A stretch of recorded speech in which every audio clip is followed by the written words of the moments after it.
Halo semuanya, Assalamualaikum warahmatullahi wabarakatuh.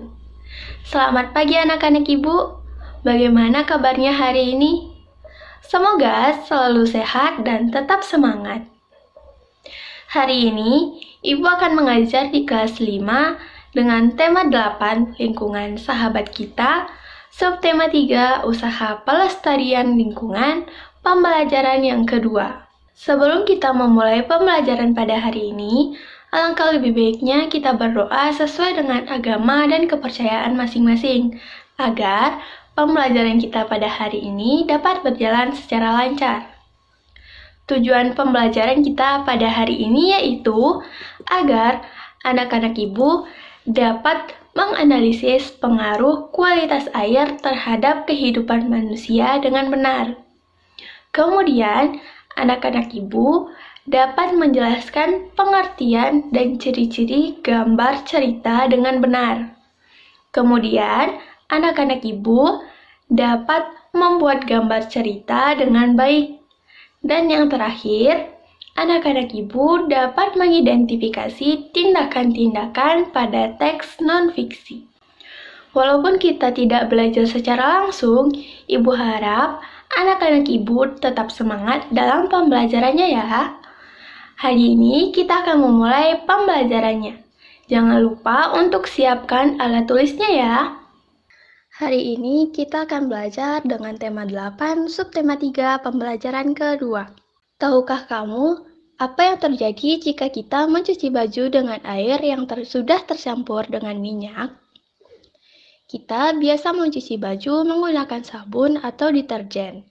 Sabun dan deterjen dapat mengikat kotoran dan minyak pada baju sehingga baju menjadi bersih. Jika air yang digunakan mencuci pakaian tercampur dengan minyak, kita harus menggunakan sabun atau deterjen yang lebih banyak, supaya minyak tidak menempel pada baju yang telah dicuci. Namun, air bercampur minyak tidak dapat digunakan untuk membilas baju yang dicuci, karena minyak akan menempel pada baju. Apakah yang terjadi ketika kita meminum air yang sudah tercemar kuman? Jika kita meminum air yang sudah tercemar kuman, kita akan sakit perut. Oleh karena itu, sebaiknya kita meminum air yang sudah dimasak sampai mendidih dan disimpan dalam wadah tertutup. Apa yang terjadi pada ikan-ikan di sungai yang menjadi tempat pembuangan limbah cair dari industri? Limbah cair dari industri mengandung zat-zat kimia berbahaya. Jika limbah ini dibuang ke dalam sungai, kehidupan sungai akan terganggu. Ikan dan tumbuhan sungai akan mati. Jadi, dapat kita simpulkan bahwasanya kualitas air dapat mempengaruhi kehidupan bumi, baik bagi manusia, hewan, dan maupun tumbuhan. Mari kita membaca mengenai Hari Air Sedunia. Hari Air Sedunia atau World Water Day diperingati setiap tanggal 22 Maret. Dengan adanya peringatan Hari Air Sedunia, kita diingatkan bahwasanya persediaan air bersih semakin berkurang, padahal jumlah penduduk semakin bertambah. Persediaan air bersih semakin berkurang karena cadangan air tanah berkurang. Cadangan air tanah berkurang karena air hujan tidak masuk ke dalam tanah. Sebaliknya, air hujan langsung mengalir ke parit, selokan, lalu ke sungai dan terus ke laut. Air hujan tidak dapat masuk ke dalam tanah karena tidak ada akar-akar pohon yang dapat menahan air di dalam tanah. Banyak pohon di hutan ditebangi. Lahan hijau berubah menjadi perumahan, perkantoran, dan kawasan industri. Berkurangnya cadangan air tanah mengakibatkan banyak mata air kering. Sumur-sumur gali pun cepat kering pada musim kemarau. Akibatnya, penduduk di daerah perdesaan kesulitan mendapatkan air bersih untuk keperluan sehari-hari. Hasil panen pun jauh berkurang karena tanaman pangan kekeringan. Ada beberapa tindakan yang dapat kita lakukan untuk ikut membantu mengurangi krisis air bersih sebagai berikut. Yang pertama, menghemat penggunaan air. Yang kedua, membuat lubang resapan. Lubang resapan berguna untuk menampung air hujan supaya terserap ke dalam tanah. Yang ketiga, menanam pohon supaya akar-akar pohon dapat menahan air di dalam tanah. Air sangat diperlukan oleh semua makhluk hidup, termasuk binatang. Perhatikan penggalan cerita bergambar di bawah ini.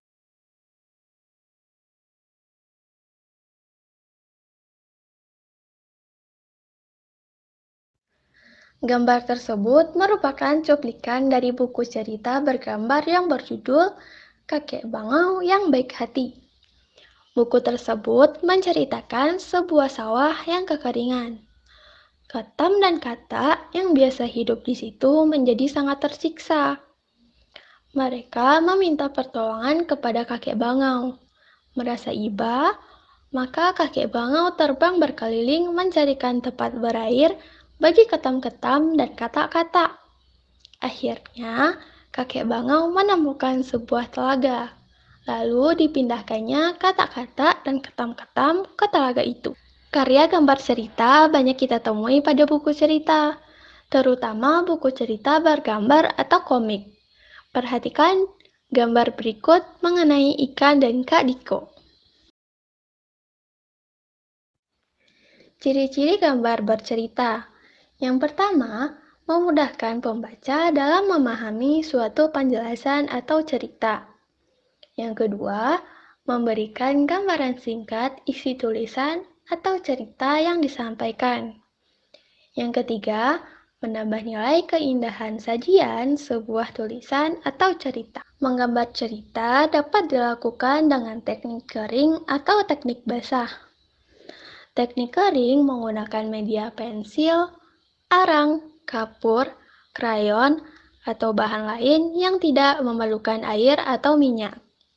Sebaliknya, teknik basah menggunakan media berupa cat air, cat minyak, tinta, atau media lain yang memerlukan air atau minyak khusus sebagai pengencer. Dalam pelaksanaannya, kamu dapat menggunakan berbagai macam teknik.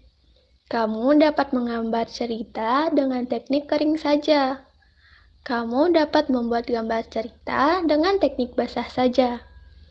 Namun, kamu juga dapat menggambar cerita dengan menggabungkan teknik kering dan teknik basah. Kesimpulan pembelajaran kita pada hari ini yaitu kualitas air dapat memengaruhi kehidupan bumi, baik bagi manusia, hewan, dan maupun tumbuhan. Kita juga harus berpartisipasi dalam mengurangi krisis air bersih di dunia ini. Sekian pembelajaran kita pada hari ini, dan jangan lupa ya untuk berdoa setelah belajar. Sampai jumpa di pembelajaran selanjutnya. Wassalamualaikum warahmatullahi wabarakatuh.